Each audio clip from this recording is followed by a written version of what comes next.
Bapak Ibu sidang jemaat, kita bersatu di dalam doa. Kami bersyukur bahwa hari ini kami bisa diperkenankan Tuhan untuk mendengarkan kebenaran firman Tuhan. Kami bersyukur bahwa Tuhan bukan hanya memelihara kehidupan jasmani kami, tetapi juga Tuhan senantiasa menolong kami supaya hidup rohani kami juga terus bertumbuh memuliakan Tuhan. Dan oleh sebab itu, biarlah Engkau memberkati hamba-Mu yang akan menyampaikan kebenaran firman-Mu, memberkati kami semua yang mendengarkan.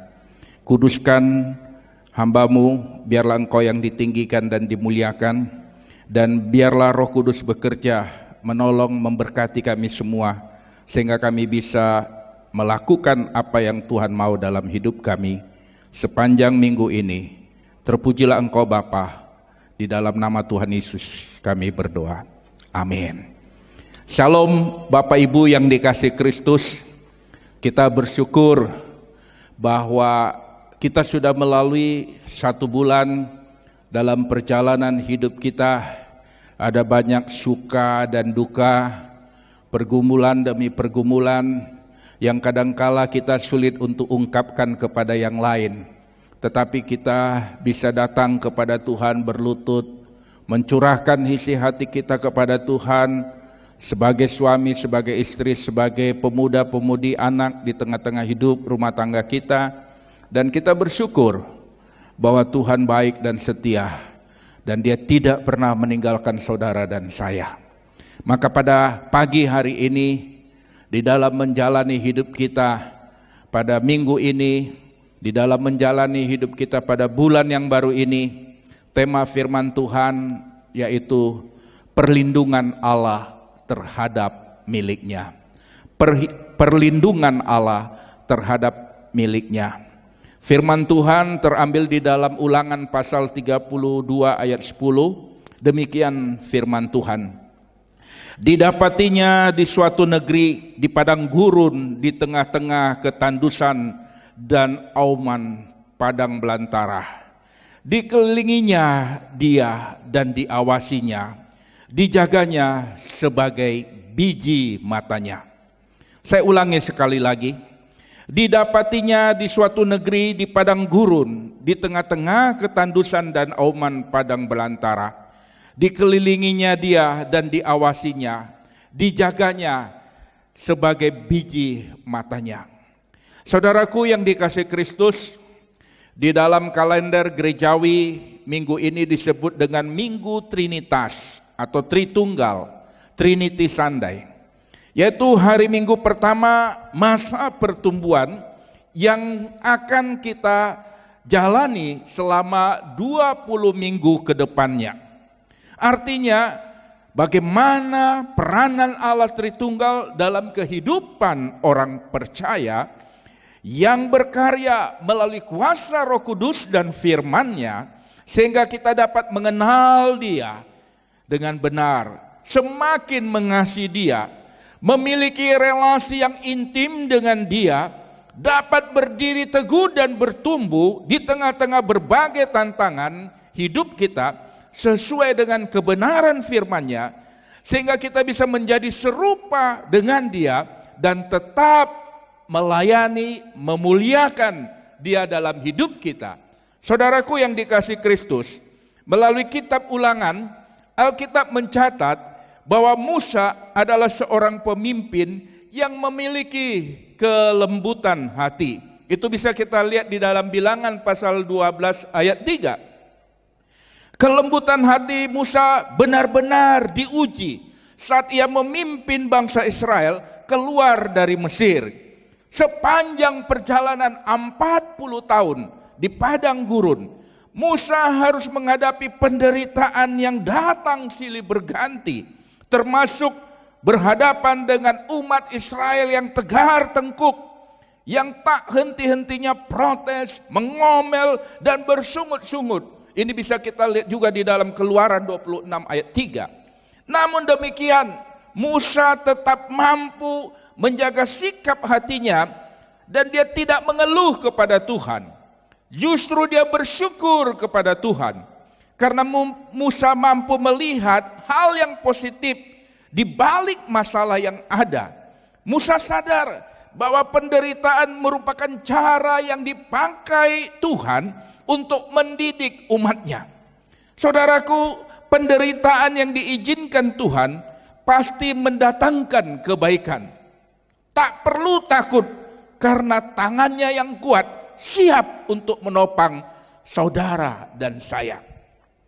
Di dalam ayat 9, di dalam Ulangan pasal 32 ayat 9 berkata, tetapi bagian Tuhan ialah umatnya. Ayat ini membawa kebenaran yang sangat indah dan mengembirakan. Allah tidak mengambil dunia sebagai bagiannya, sebagai warisannya, tetapi umatnya, karena dunia akan hancur lebur. Dalam kekekalan Allah lebih dahulu berkata di dalam Amsal pasal 8 ayat 31, anak-anak manusia menjadi kesenanganku. Di dalam Maliaki 3 ayat 17, Tuhan menyebutnya sebagai harta kesayangan. Kita adalah benar-benar kesayangan, sehingga manifestasi tertinggi dari kasih Allah itu bukan diberikan kepada ciptaan alam semesta ini, tetapi pemberian yang terbesar dilimpahkannya kepada saudara dan saya. Tempat kudus di surga dipersiapkan dan disediakan bagi saudara dan saya. Saudaraku, sungguh ajaib bahwa kita adalah bagian Tuhan. Itu sebabnya firman Tuhan pada hari ini mengingatkan kita ada 4 hal penting yang Allah lakukan kepada umatnya yang membuat kita tetap bersuka cita di dalam situasi apapun yang kita alami. Situasi yang kita alami saat ini bukanlah situasi yang gampang. Banyak yang mengalami penderitaan, kesulitan, bukan hanya karena pekerjaan yang dipotong gajinya atau di PHK atau apapun. Kita mengalami kesulitan sebagai pengusaha, mengalami kesulitan bagaimana mengelola pekerjaannya, perusahaannya dengan baik di tengah-tengah situasi ini. Sebagai pelajar kita juga mengalami kesulitan karena kita melihat bahwa situasi ini membawa setiap pribadi, setiap keluarga, setiap kelompok itu mengalami kesulitan yang begitu berat.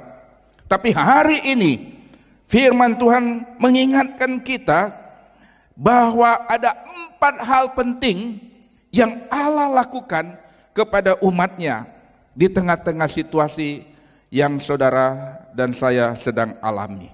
Yang pertama, saudaraku, firman Tuhan berkata, Tuhan mendapatinya. Jadi ketika Allah menciptakan dunia dan segala isinya, semua berada sungguh amat baik. Bahwa dunia dan manusia diciptakan oleh keseluruhan Trinitas.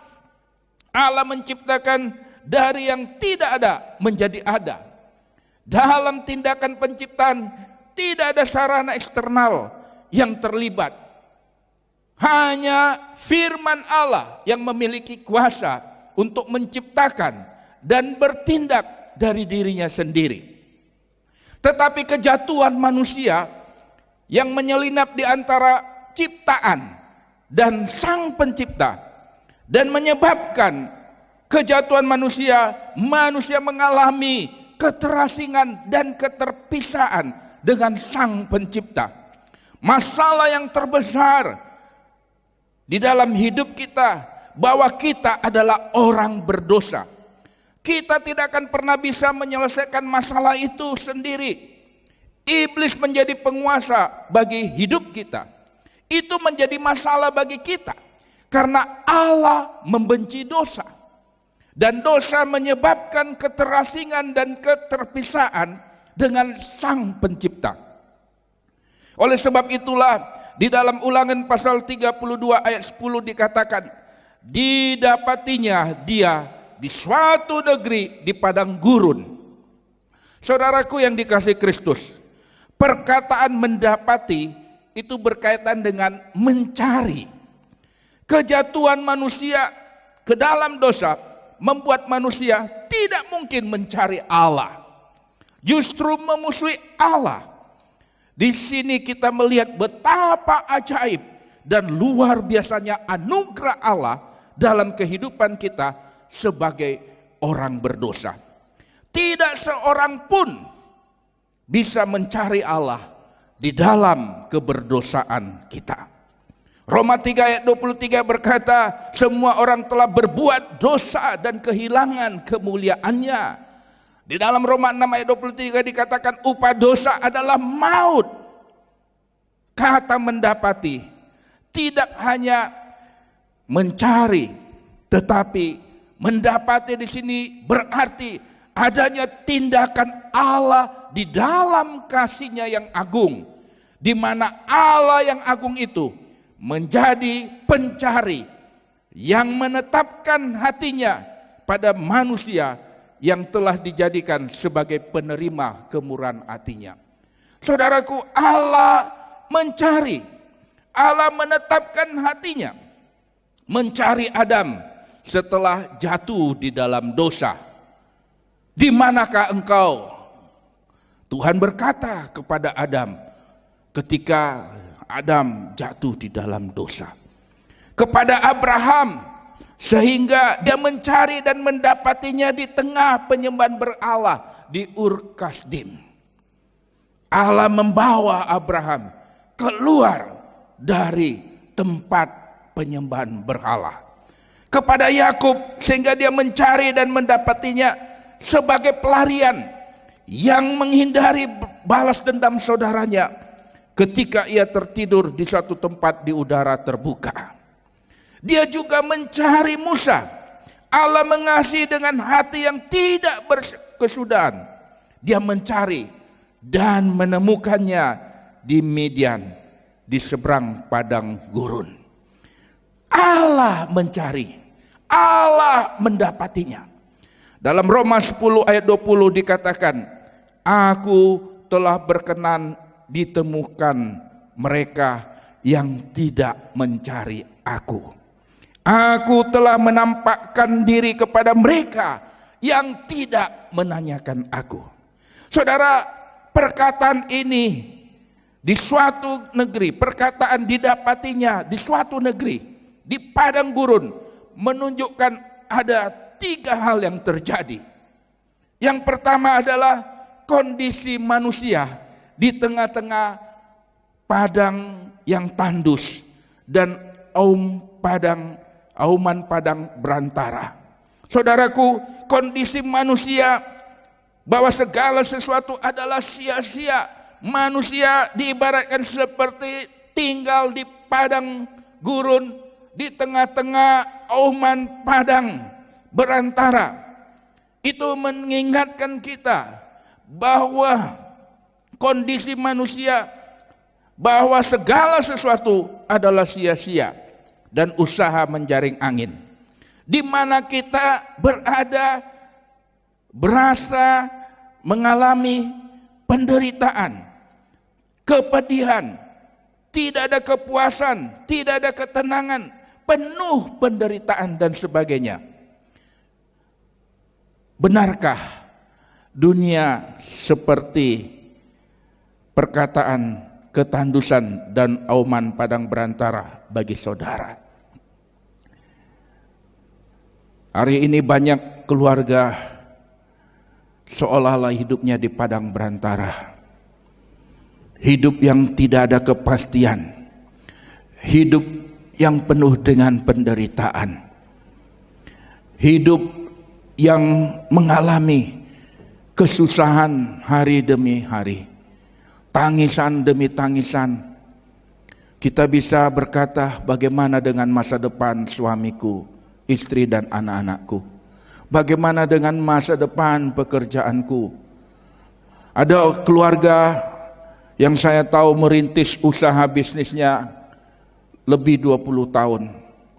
Tapi sekarang harus tutup dan dia harus memulai sesuatu yang baru lagi. Ada orang yang mengalami berbagai kesulitan pada saat ini, saudara. Kita seakan-akan ada di padang belantara, di padang gurun. Kita sedang mengalami kesusahan, mengalami penderitaan. Beberapa hari yang lalu kita melihat juga baik di dalam media sosial maupun di mana-mana, kita melihat ada yang tidak bisa memberangkatkan atau mengemumikan jenazah orang yang dia kasihi karena terkena COVID. Dia hanya bisa melihat dari jauh dan dia tidak bisa berbuat apa-apa. Saudaraku yang dikasihi Kristus, ini yang pertama, bahwa manusia berada di dalam kondisi di tengah-tengah ketandusan dan auman padang belantara. Kedua, Allah yang datang mendapati miliknya dan menyatakan dirinya pada saudara. Dia yang menanamkan di dalam jiwa manusia suatu kesadaran akan keagungannya yang luar biasa, kuasanya yang mengagumkan, kekudusannya yang tak terlukiskan, kasihnya yang menakjubkan. Saudara, bukan hanya Allah mendapati, tapi juga Allah yang menyatakan dirinya pada saudara. Dia yang menanamkan kesadaran kepada saudara bahwa hidup ini membutuhkan Tuhan. Kita membutuhkan pertolongan Tuhan. Di dalam Yohanes 17 ayat 3 dikatakan, inilah hidup yang kekal itu, yaitu bahwa mereka mengenal Engkau satu-satunya Allah yang benar dan mengenal Yesus Kristus yang telah Engkau utus. Jadi saudaraku, perkataan didapatinya dia di suatu negeri, di padang gurun, itu juga menunjukkan bahwa Allah bukan hanya mencari, tetapi juga Allah menyatakan dirinya pada manusia. Dia yang menanamkan di dalam jiwa manusia suatu kesadaran akan keagungannya yang luar biasa, kesadaran akan kuasanya yang mengagumkan, kesadaran akan kekudusannya yang tak terlukiskan, kesadaran kepada saudara tentang kasihnya yang menakjubkan itu. Dan ketiga, Allah bukan hanya datang dan menyatakan dirinya kepada saudara, tetapi juga dia telah memberi saudara pemahaman tentang diri saudara, bahwa saudara adalah orang berdosa yang memerlukan anugerahnya. Jadi ketika Allah menyatakan dirinya kepada Abraham, Abraham berkata, aku debu, aku abu, aku debu dan abu. Kejadian pasal 18 ayat 27.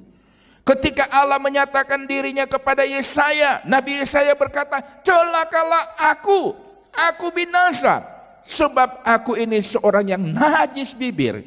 Yesaya pasal 6 ayat 5. Ketika dia menyatakan dirinya kepada Ayub, Ayub berkata, aku membenci diriku dan dengan menyesal aku duduk dalam debu dan abu.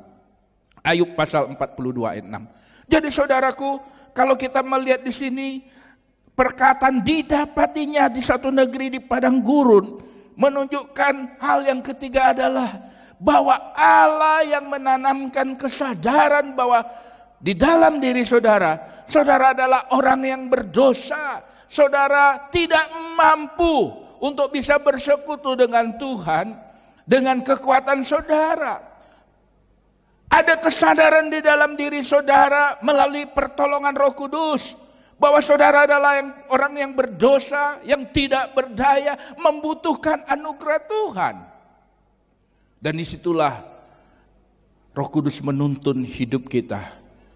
Bukan hanya supaya kita sadar bahwa kita orang berdosa, tapi kita sadar bahwa kita membutuhkan anugerah Tuhan, pengampunan Tuhan, pertolongan Tuhan di dalam perjalanan hidup kita. Saudaraku, yang kedua, Tuhan memimpin umatnya. Allah bukan hanya mendapati kita, tetapi juga memimpin hidup kita. Allah memimpin para pendosa menuju kepada Kristus untuk menerima anugerah keselamatan, untuk menerima pengampunan dosa. Yohanes pasal 6 ayat 44 berkata, tidak seorang pun datang kepadaku jikalau ia tidak ditarik oleh Bapa yang mengutus aku. Jadi Allah memimpin saudara untuk datang kepada Kristus, untuk menerima anugerah keselamatan dan pengampunan dosa. Yohanes 14 ayat 6 berkata, akulah jalan kebenaran dan hidup. Tidak ada seorang pun yang datang kepada Bapa kalau tidak melalui aku. Jadi Allah memimpin kita kepada kebenaran. Karena dengan kemampuan kita sendiri, kita tidak mampu menemukan ataupun menerima kebenaran itu. Sebab itulah kita harus dipimpin oleh Dia menuju kebenaran itu.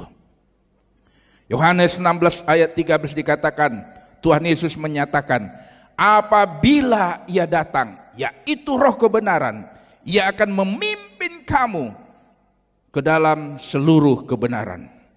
Jadi saudaraku yang dikasihi Kristus, Allah juga memimpin kita di dalam pemeliharaannya, sehingga kita mampu berjalan selangkah demi selangkah dalam kehidupan dunia yang penuh dengan tantangan dan kesulitan ini. Dunia yang penuh dengan kegelapan. Dan dengan kasih-Nya, Tuhan menetapkan langkah-langkah orang yang hidup berkenan kepadanya. Mazmur 37 ayat 23. Dan yang ketiga saudara, Allah mengajar umatnya. Ia mengajar umatnya dengan kemurahan yang besar melalui Roh Kudus dan firman-Nya. Di dalam Mazmur 119 ayat 98 berkata, perintah-Mu membuat aku lebih bijaksana daripada musuh-musuhku, sebab selama-lamanya itu ada padaku. Di dalam ayat 98 dikatakan, aku lebih berakal budi daripada semua pengajarku, sebab peringatan-peringatanmu kurenungkan. Dan di dalam Mazmur 119 ayat 105 katakan, firman-Mu itu pelita bagi kakiku dan terang bagi jalanku. Saudaraku yang dikasihi Kristus, perlindungan Allah terhadap miliknya, Dia bukan hanya mendapati kita, Dia bukan hanya memimpin umatnya, tetapi juga Allah mengajar umatnya. Bersyukurlah di tengah-tengah badai epidemi COVID-19 ini, Dia tetap memimpin kita, mengajar kita, sehingga hari demi hari di tengah kesulitan, masalah-masalah yang terjadi, yang kadangkala kita sulit untuk ungkapkan kepada orang lain, tetapi Roh Kudus menuntun setiap langkah hidup kita. Firman-Nya menuntun setiap langkah hidup kita, sehingga kita bisa berjalan selangkah demi selangkah menghadapi setiap tantangan ini. Saya percaya saudara, sebesar apapun badai ini, saudara dan saya akan lebih daripada pemenang. Kita akan bisa lalui semua ini, karena kita tahu Dia bukan hanya mendapati kita, Dia bukan hanya memimpin kita, Dia mengajar kita bagaimana kita bisa melangkah ke depan di tengah-tengah kesulitan ini. Percayakah saudara bahwa Allah mengajar hidup saudara melalui kebenaran firman-Nya, mengajar hidup rumah tangga saudara, anak-anak saudara. Oleh sebab itu, carilah Tuhan selama Ia berkenan ditemui, berserulah kepadanya. Oleh sebab itu, setiap pagi kita bangun, kita mencari kebenaran firman Tuhan, dan kita berdoa dan berkata, Roh Kudus pimpinlah hidupku hari ini. Roh Kudus tolonglah saya pada hari ini. Apa yang harus saya lakukan? Dan yang keempat, Allah menjaga umatnya. Tidak ada keadaan yang mampu menjauhkan orang percaya dari jangkauan pemeliharaan Allah. Tidak ada perubahan yang dapat mengubah atau mempengaruhi kepastian Allah. Kekayaan dapat menjerat. Kemiskinan dapat membuat orang tidak memiliki apa-apa. Sakit penyakit dapat membuat kita menderita dan susah. Iblis dapat mencobai. Kebobrokan batinia mungkin sangat mengganggu. Tetapi tidak satupun yang dapat menghancurkan atau mendatangkan kehancuran pada satupun domba milik Kristus. Saudaraku, ini yang harus kita lihat. Bahwa Allah berdaulat untuk menjaga umatnya. Kita bisa hadapi sama-sama kesulitan, sama-sama penderitaan, sama-sama kesakitan dengan orang yang tidak mengenal Tuhan. Tapi ingat satu hal, saudara. Dia menjaga umatnya. Allah senantiasa melindungi umatnya. Sebagaimana dikatakan dalam Ulangan pasal 32 ayat 10 tadi. Dia menjaganya sebagai biji matanya. Dijaganya sebagai biji matanya. Di dalam Mazmur 37 ayat 28 dikatakan, dia tidak meninggalkan orang-orang yang dikasihnya. Sampai selama-lamanya mereka akan dipelihara oleh Tuhan. Saudara, bukankah juga di dalam Mazmur 121 ayat 5 sampai dengan 8 firman Tuhan berkata, Tuhan adalah penjagamu. Tuhanlah naunganmu di sebelah tangan kananmu. Matahari tidak menyakiti engkau pada waktu siang atau bulan pada waktu malam. Tuhan menjaga engkau terhadap segala kecelakaan. Ia akan menjaga nyawamu. Tuhan akan menjaga keluar masukmu dari sekarang sampai selama-lamanya. Hari ini kita memasuki bulan yang baru. Percayalah, Dia akan menjaga saudara sampai selama-lamanya. Mari kita memasuki bulan yang baru ini dengan ucapan syukur. Terima kasih Tuhan, Engkau yang mendapati saya. Engkau yang mengambil saya dari hidup yang penuh dengan dosa. Engkau yang memberikan kesadaran dalam hidup saya bahwa segala sesuatu di dalam dunia ini tidak ada artinya. Dan Engkau datang dengan hati yang hancur, mengakui bahwa Engkau adalah orang yang berdosa dan meminta Tuhan mengampuni Engkau dari segala dosamu. Dan bersyukurlah saudara, Dia bukan hanya menyucikan engkau dari segala dosamu. Dia bukan hanya melepaskan engkau dari segala dosamu. Tapi Dia memimpin setiap langkah hidupmu. Hari demi hari Dia memimpin engkau. Dan Dia mengajar engkau melalui firman-Nya, melalui Roh Kudus. Dalam perjalanan hidupmu sekarang, memang ada tantangan, ada kesulitan, ada penderitaan, ada masalah-masalah yang terjadi. Tapi mari kita bersyukur bahwa Allah yang engkau sembah di dalam Yesus Kristus, Dia menjaga engkau. Dia tidak membiarkan engkau. Dia adalah penjagamu. Dia adalah naunganmu di sebelah tangan kananmu. Dia akan terus menjaga dan memelihara engkau, rumah tanggamu, anak-anakmu. Dia akan jaga dan pelihara. Oleh sebab itu saudara-saudara di dalam Kristus Yesus, melalui firman Tuhan pada pagi hari ini, kita diingatkan dan dikuatkan untuk senantiasa di dalam segala kondisi apapun yang sedang kita alami dan yang akan kita alami, kita tetap setia dan tetap memuliakan Dia. Memuji dan memuliakan Allah Tritunggal, karena Dia yang mendapati kita, Dia yang memimpin kita, Dia yang mengajar dan melindungi saudara dan saya. Selamat menjalani bulan yang baru. percayalah, perlindungan Allah ada terhadap miliknya, yaitu saudara dan saya. Tuhan Yesus memberkati kita. Amin. Kita berdoa. Bapa yang kami kasih di dalam nama Tuhan Yesus, kami bersyukur bahwa ada perlindungan Allah terhadap miliknya. Terima kasih Bapa bahwa Engkau akan terus melindungi kami. Terima kasih untuk kebenaran firman Tuhan pada hari ini yang mengingatkan kami bahwa Engkaulah yang mendapati kami.